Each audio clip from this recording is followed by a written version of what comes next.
Hello, I'm Annette McFarlane. Welcome to this session on saving wet seeds. So wet seeds are simply seeds with the flesh around them, and we have to remove that flesh generally to save seeds if we want to store them for a long period of time. Now, what does this flesh do around a seed? If we look at something like a delicious pawpaw, of course, if you've ever had problems with bats or possums eating your fruit, you'd know that it's so attractive to animals, and this is a way that the seed is dispersed. So the flesh around a seed often is an aid to dispersal of the seed, and it performs a very important function. Sometimes, of course, the flesh is so bitter, it's meant to deter animals. So nothing eats the seed of my Davidson plums here because it is so bitter. One bite out of it and the animal just leaves it alone. The other thing about the flesh around a seed, of course, is that it drops to the ground, the fruit drops to the ground, the flesh decays and breaks down, and so there's an immediate supply of compost ready for the seed to germinate. But also within that flesh and within the material surrounding the seeds, there are natural chemical inhibitors. And a lot of the things that produce wet seeds are often annual crops, if we think about something like a tomato. So you might have experienced trying to grow tomatoes, but just putting a tomato into the ground, and it just takes ages to come up. However, if you've thrown tomatoes into your compost, and you just use that compost then to plant out something else, you get a mass supply of tomato seedlings coming up just randomly without you doing anything. And that's because the natural inhibitors in that flesh around the seed are designed to stop the seed germinating, because these plants don't want to necessarily germinate straight away, especially if something like a tomato, it comes to the end of the summer, autumn fruiting season and it's going naturally into winter, then it's not a good time for that seed to germinate in the majority of climates. And so the composting process breaks down those natural seed inhibitors, and when the temperature's right, come September, usually the seed just germinates. So that's the same process that's happening in your compost. However, when we want to store our seeds, we can't have that flesh around them, and also sometimes we want the seed to germinate straight away if the weather conditions are right. So washing the seed is a way of also removing those natural chemical inhibitors, and it's also a way of making sure that the seed doesn't rot when we try and store it for a period of time. Now, some wet seeds do need to be sown immediately, and they don't store if they're dried out. But others, as I'll show you, can be dried and saved for 1 or 2 or more seasons and will still remain viable. So take something like the pawpaw here. This one's absolutely filled with seeds. It's really, really delicious. They're lovely at this sort of time of year, towards the end of summer and into autumn, because they've had all that lovely summer sun to sweeten them. Usually a winter harvest is not so tasty.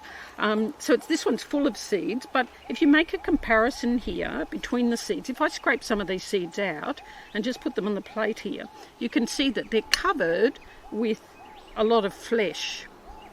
And that flesh, you can sow those seeds straight away, but it's very difficult to store the seeds for any length of time with all that flesh around them because the seed just rots. So here are some seeds that I've actually washed, and you can see when you look closely at them that they almost look like little dried currants, and so that's what you're aiming for in removing that flesh from the outside if you want to store those seeds. Now, what I do with mine to help removal of that flesh is I actually take the seeds out and I ferment them for a few days or a week, and you'll find that that flesh will wash off fairly easily. All you have to do is to pop the seeds into a sieve with some water. You can be fairly abrasive, pushing your hand around to get rid of that flesh, but if you've fermented the seeds for, as I say, a week or so, or a bit longer, you can do it in a bowl or in a jar, and you'll find that the flesh comes away more easily. And that's the case with a lot of fleshy seeds. To remove that flesh on the outside, soaking and fermenting the seeds is a good idea. It also means that you kill a lot of pest problems by fermenting the seed. So the seed is actually cleaner in the end and free of things like mites and perhaps even fruit fly and other things like that that may be in the flesh surrounding the seed itself. One thing also with pawpaws, remember if you can to try and get a pawpaw that's local to your area.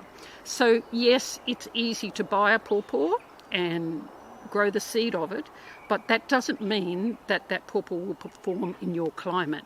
So if you live in Brisbane and you get a pawpaw that comes from Cairns, chances are that will require a different set of conditions of temperature, and it'll have different disease resistance than something that's grown in Brisbane. So the trick is with pawpaws, if you find a great variety growing locally, ask the gardener if you can have some seeds, and then you'll be able to grow ones like this as well. When it comes to other fleshy crops, things like tomatoes, really popular for seed saving. So with tomatoes, the thing to remember is that tomatoes need to be really, really ripe. And that's the case, as you can see, with the pawpaw that I've talked about. So these little cherry tomatoes are really quite soft. They're probably a bit beyond the stage of really putting them on a cracker biscuit or putting them in a salad.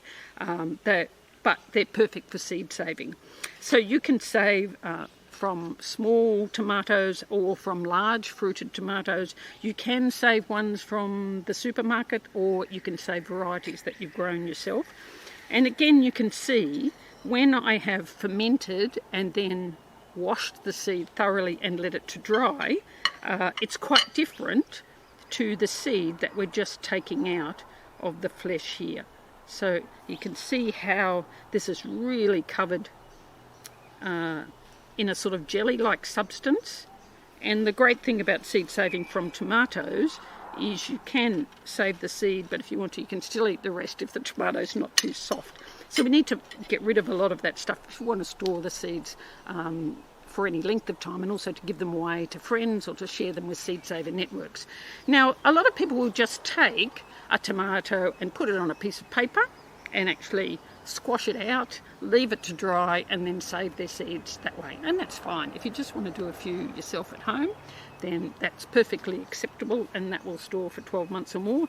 When you go to plant the seeds, you can just tear the paper up into pieces and then plant them where you want them to go. I always make sure that to try to name the piece of paper if I'm doing it that way, because otherwise you can't distinguish one variety of seeds from the other.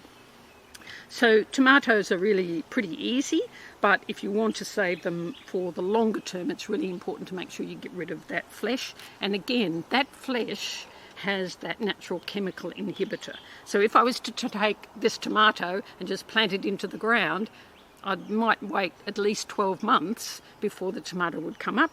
However, if I clean the seed and then plant it, it'll be up in 7 to 10 days. So certainly there are some advantages there. When it comes to eggplants, size is not an indication of the maturity of the plant in terms of its seed raising or collection ability. So with an eggplant like this, a small one, you might think, well, that, is not going to be ready for seed saving, but it depends on the variety, because they come in all different shapes and sizes. And you might think this giant eggplant here would be perfect for seed saving because the fruit is so large. But when I open it up and you have a look inside, you can see that these seeds in here are really, really tiny. I mean, you can hardly even see where they are.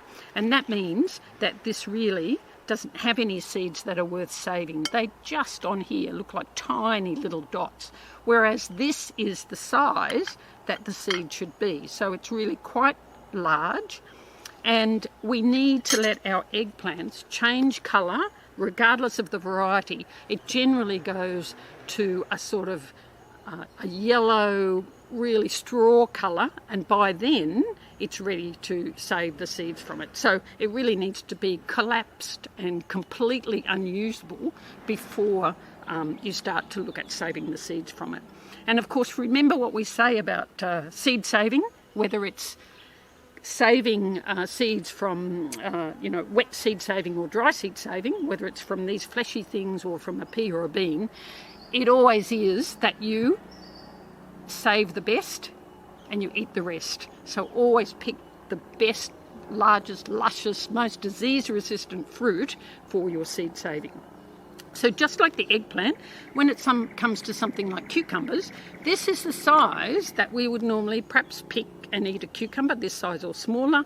And if I take a scraping out of the centre of this, you can see The cavities for where the seed is starting to form are there, but virtually there's nothing. There's no seeds.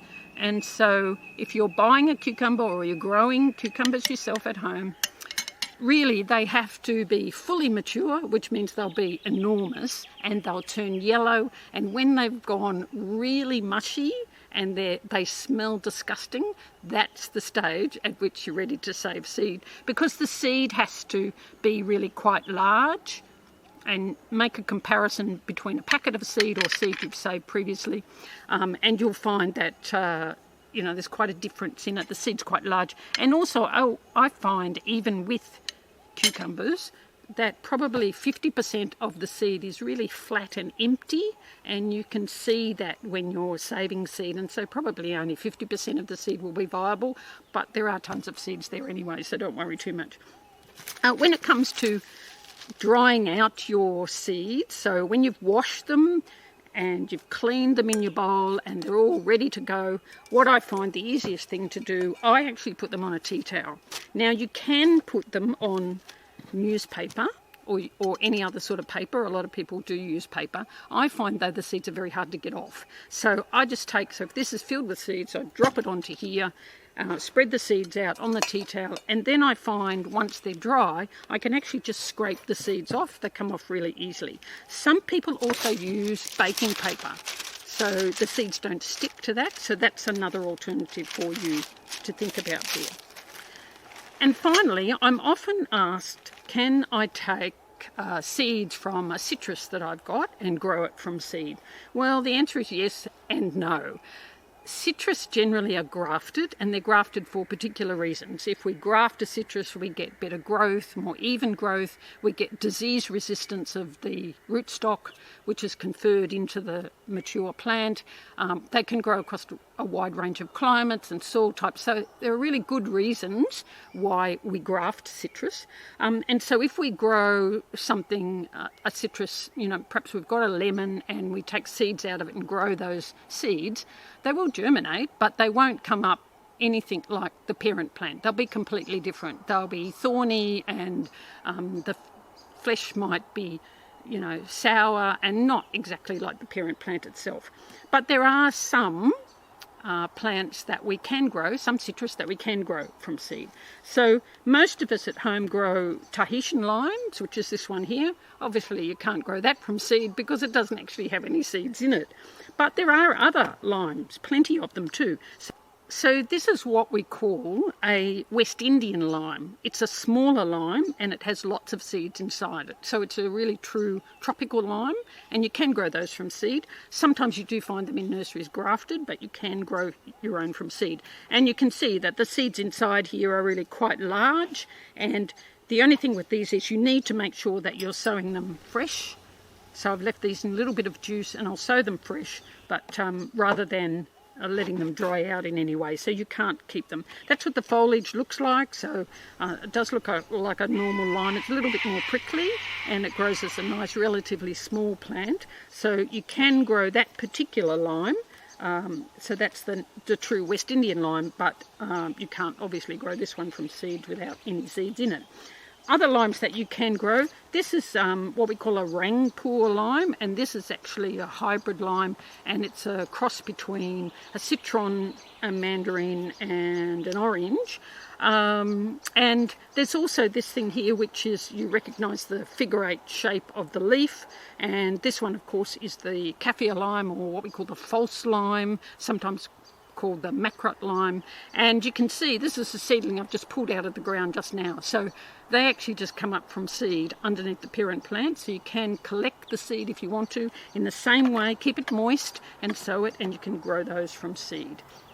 Now, can you grow a finger lime, the native finger lime? Well, if you happen to have a permit to collect native seeds from the bush, as some of our commercial nurseries and bush care groups do, you can grow traditional limes in that way from seed, but they're variable, and the ones that we grow in nurseries usually are selected hybrids, like this fruit here, which is from a sunrise lime. you can grow those from seed, but when you grow them from seed, they come up like this. So they look really, really prickly, and they're not likely to bear the same sort of fruit as the original parent plant. But you can grow them from seed, and sometimes, if you're very, very lucky, out of one tray, you might select one plant, so one tray of seeds, one plant that has similar foliage to the parent plant, which would be an indication that it's likely to have inherited more of the desirable characteristics. So this is one that I've grown from seed. It's been about, I don't know, an 18-month process to get it to this stage. So, and will it bear the same or better fruit than its parent plant? Who knows? It's all a bit of experiment. But that's the fun of actually saving and collecting and sowing your own seeds. So why not give it a go? It's great fun. I'm sure you'll enjoy it.